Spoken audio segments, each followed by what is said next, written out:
Hello again, it's me, Emily Payne, the honest fake for another video on my time in sex work. Now, please remember to subscribe if you're enjoying these videos. I'm enjoying making them and letting you in on this secret world. Now, if you want to know more about the secret world of sex work, you want to be buying Sex is Hard Work by Emily Payne. I drew this cover for I Am a Good Artist. I do watercolours, pen and ink, pen and wash, pencil drawings, all sorts of things. And I designed that cover. So by that, I've tried to put a link underneath, on the YouTube channel to Amazon, so you can get on that. No, can't do it. I'm a technical dodo. Don't know how to do it. I'll work out how to do it. But until then, it's on Amazon. Very reasonably priced. Full of amusing, interesting stories. Now, the video today is about a disturbing topic, a few disturbing topics, and that is some requests that you get from, potential clients. They're not clients because I won't book them in and you'll find out why.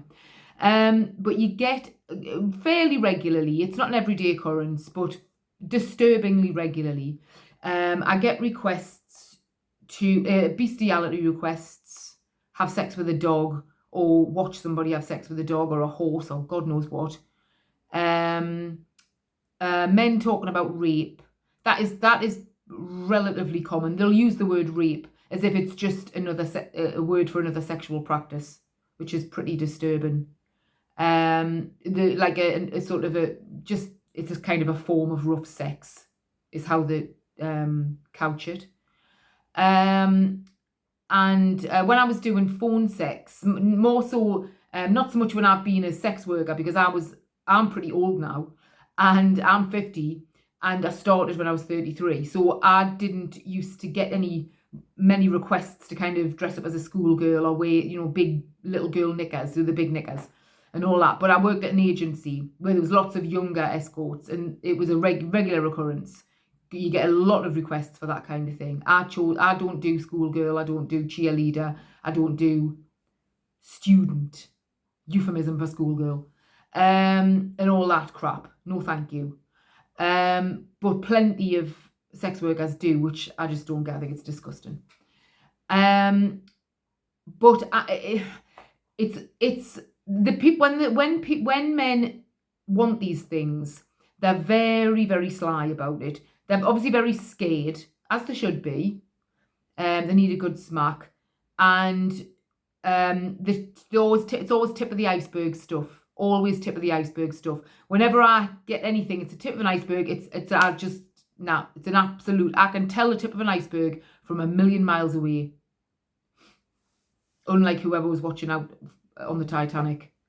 And it's pathetic. They're pathetic. The way they tiptoe around it, and they're so wimpy and they're so pathetic and scared. And I think if you want something disgusting, mate, that's just a crime. It's a crime. It's not a sex act. It's a crime, and morally reprehensible. Just spit it out. Come on, spit it out, you wimp. But they don't. And it's just disturbing, because you think, right, I'm a sex worker. I'm just doing a job, right? I don't ask anybody for anything. I'm doing a job. Don't expect a round of applause. I'm doing a job, right? And I'm a nice, decent woman. I live a very nice, clean living life. I've got a high standards, a good moral compass, and I don't want to hear this crap. And I'm just trying to do my day-to-day job, and someone's talking about, will you have sex with a dog?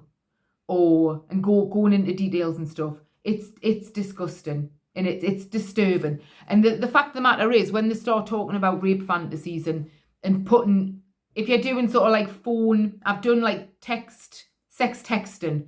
I've got paid for that in my time. And a lot of them there's a lot of references to rape in that. But they're saying it in such a casual way. Ha ha ha, rape. As like I say, as if it's just another sexual practice. And I think, you're saying this to a woman, don't you think that might be, and I don't like the word, but slightly triggering for a woman? Have some consideration to who you're saying this to. What, because I'm a sex worker, I'm not allowed to have feelings or a history or a past or any, yeah, I'm just a normal woman. But I think what the feeling I get is that they keep all this for sex workers. They don't go on like this with their wives, girlfriends. Nice women, nice women. I think they see sex workers as kind of, well, not nice women. But I say men, again, I try not to say all men, but I think a lot of men see women as in categories, don't they? There's kind of girlfriend material, wife material, and slags, and this type of categorization. And so I think they just think, well, it's not like talking to a nice woman about it, is it? You don't have to consider a prostitute's feelings and what she might have in her past or what might upset her. No, because she's not a nice woman, is she? She's a prostitute. That's the feeling I get. That's what I extrapolate from the way that they talk, which I find makes me very angry, and it makes me. It's not it's not an everyday occurrence, but it happens enough. This type of talk that I worry about who is roaming the streets free out there with these ideas in their head. Now, most of them are little wimps, and they wouldn't act out on them on a lot of stuff, I dare say. But these are just your normal average men who are sitting next to you at work and sitting next to you on the bus and all the rest of it.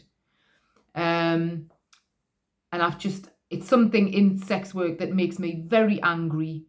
And there's absolutely nothing you can do about it. You have to know what's in these people's minds.